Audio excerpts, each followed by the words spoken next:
It was 8:46 in the morning. That's when this stopped even resembling a normal day.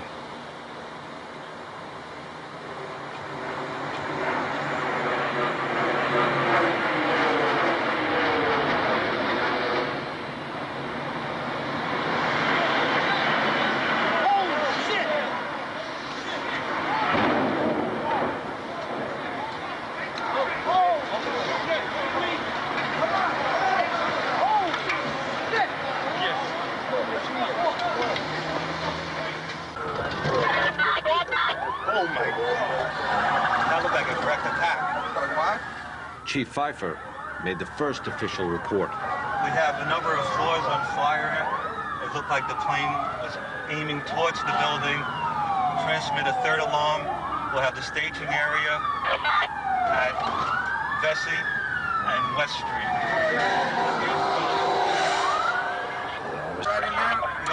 Right front. As we swung around in front of World Trade, my mind tells me, wow, this is bad. What do we do? Like, what do we do for this?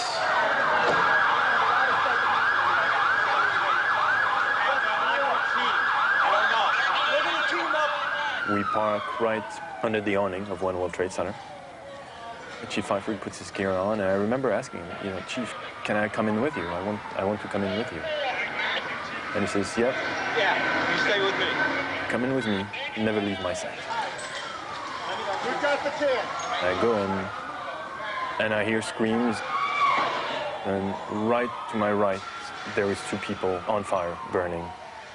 I just didn't want to film that. It was like, no one should see this. Pfeiffer was the first chief into the building. Right away, a guy from the Port Authority told him the damage was somewhere above the 78th floor. But all you had to do was look around. It was obvious. Something had happened right there in the lobby. You just saw that all the windows were blown out. The lobby looked like the plane hit the lobby.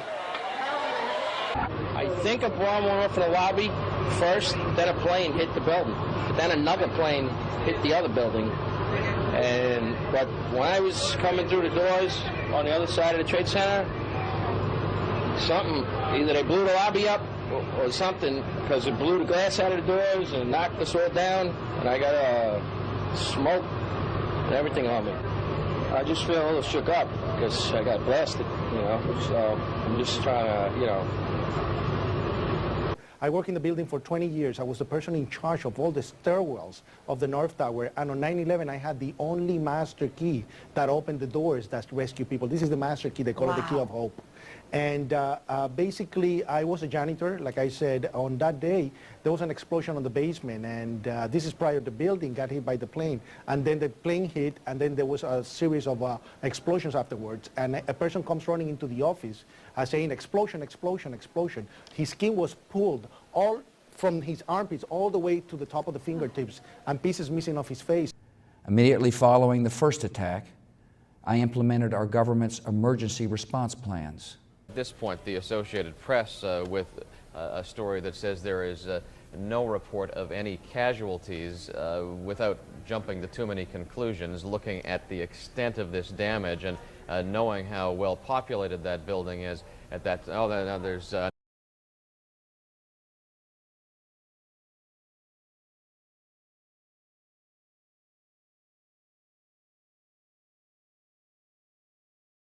I knew we had to get up to help people. We had to get up there.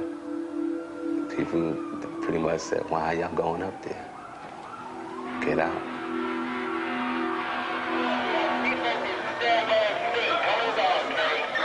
Their concern was to get everybody out. That was the key. As much people out as possible.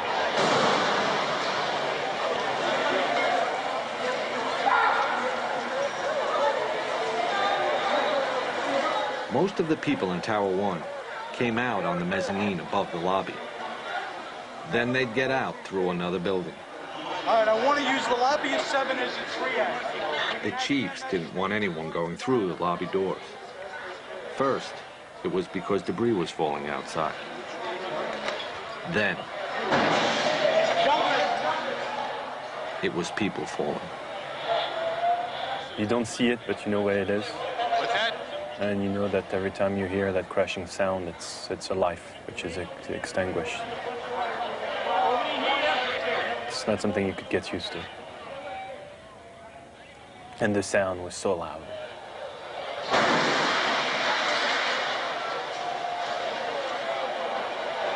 I just remember looking up, thinking, how bad is it up there that the better option is to jump?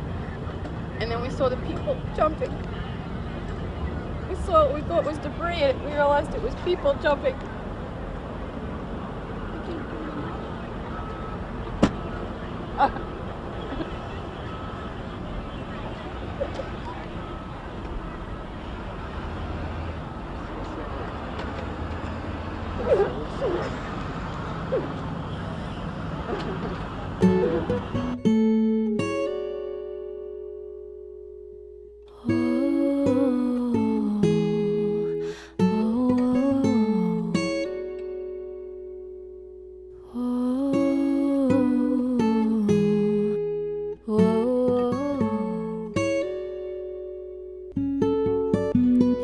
How can I tell you that I love you?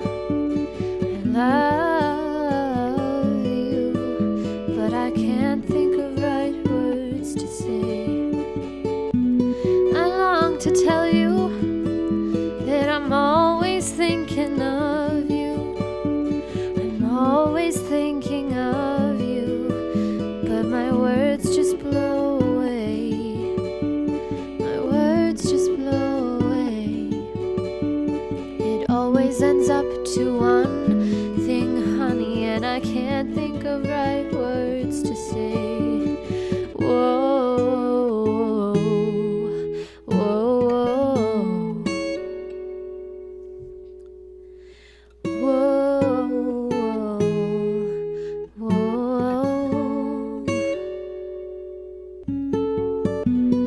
Wherever I am, I'm always walking with you.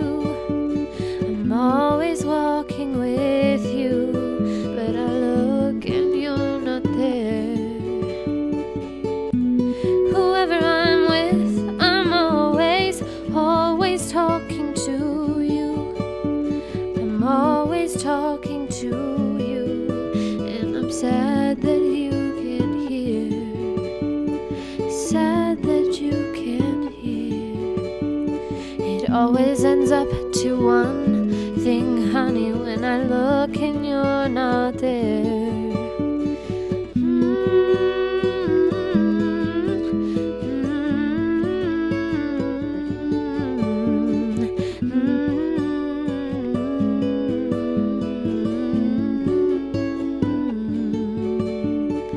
Oh, no, no.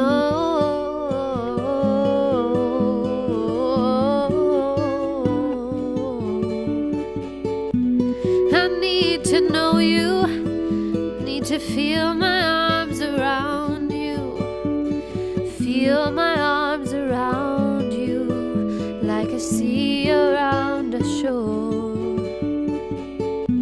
Each night and day I pray, in hopes that I might find you, in hopes that I might find you, because hearts can do no more. Hearts can do no more. It always ends up to one thing, honey, still I kneel upon the floor. Whoa, whoa. How can I tell you that I love you? I love you, but I can't think of right words to say. I long to tell you that I'm always thinking of you. I'm always thinking of you, but my words just blow away.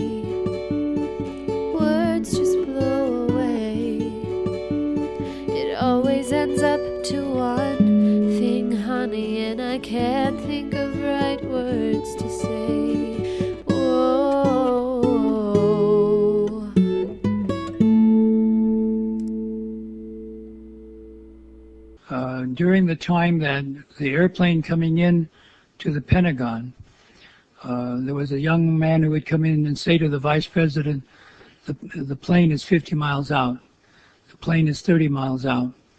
And when it got down to the plane is 10 miles out, the young man also said to the vice president, do the orders still stand?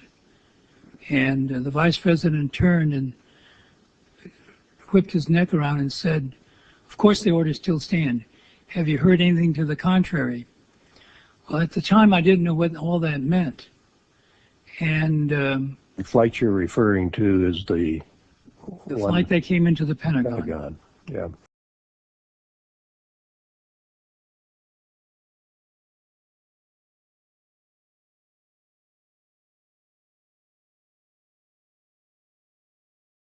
That's almost 2 hours, you know, where planes were flying around the skies of the United States with no military response.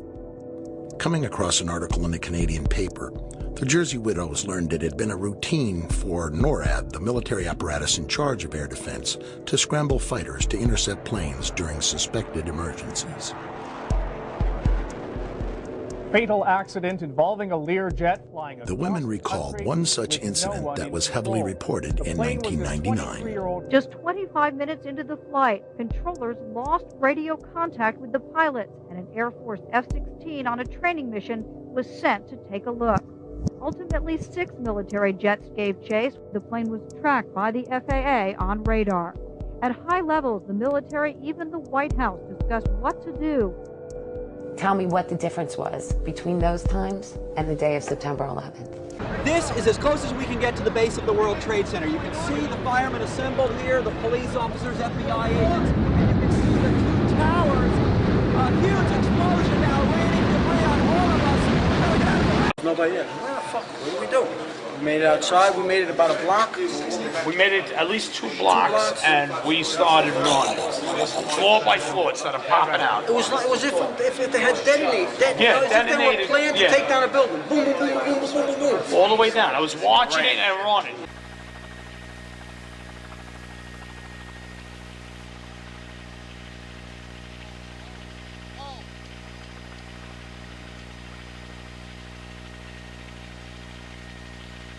Oh my God. Jimmy, the second tower just went.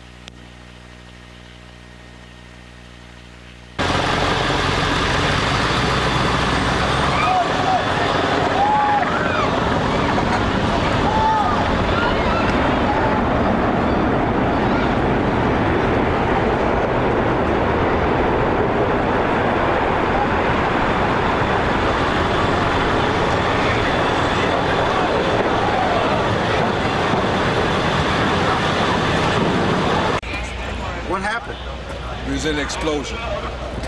We was in the lobby and then fucking the third explosion, the whole lobby collapsed on us. What was it like? What was it like?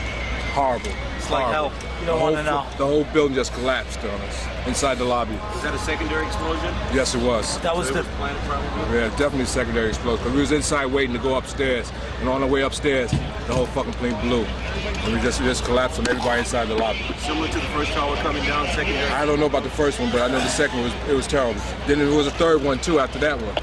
Third explosion after that? That's right. Everybody was inside the building, waiting to go upstairs.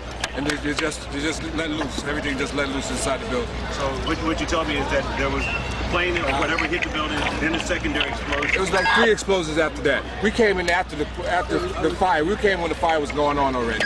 We was in the staging area inside the building, waiting to go upstairs. And they exploded. The whole lobby collapsed on the lobby inside.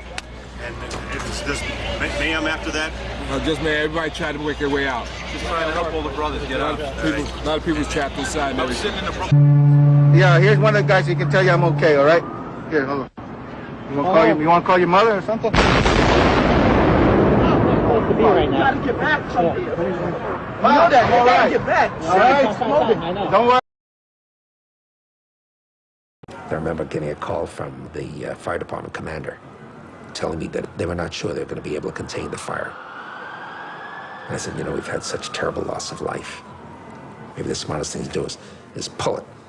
and they made that decision to pull, and then we watched the building collapse.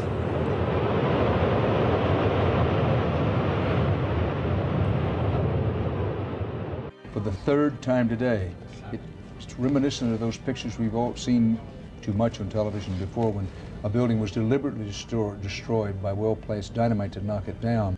And I turned in time to see what looked like a skyscraper implosion. It looked like it had been done by a demolition crew. The whole thing just collapsing down on itself. The most obvious hypothesis for anyone looking at the films is that the buildings came down because there was very carefully controlled demolition with high explosives that had been planted weeks, if not months, before. Dus dit is controlled demolition. Zeker weten? Zeker weten. Er is nagesprongen. Dit is in opdracht gebeurd. Dit heeft een team gedaan van experts. Maar dit is ook op 11 september gebeurd. Dezelfde dag? Dezelfde dag. Dezelfde dag? Weet je dat zeker? Ja.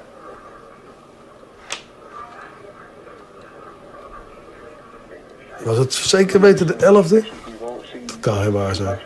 7 uur nadat de World Trade Center naar beneden viel.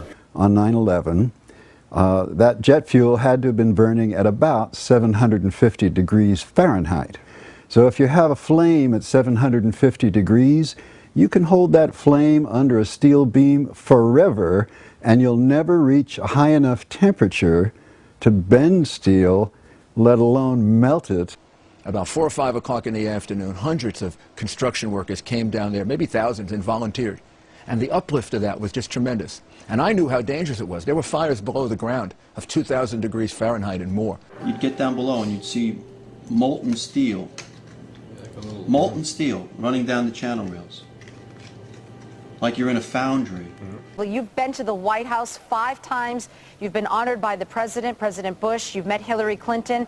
That must have been quite an honor for you. It was an experience, definitely. And at that time, I was basically loaded to go into politics because they said this is the guy that we need to get the Latino vote. And I was playing the whole game of politics because I was doing the activism. And until the moment that I started to ask questions about what really happened on 9/11. And you may remember the whole thing about the 9/11 Commission to be formed, and basically became very active to get it basically started. And what a surprise. I was one of the persons that testified for the 9/11 Commission, and my testimony doesn't appear on the final report.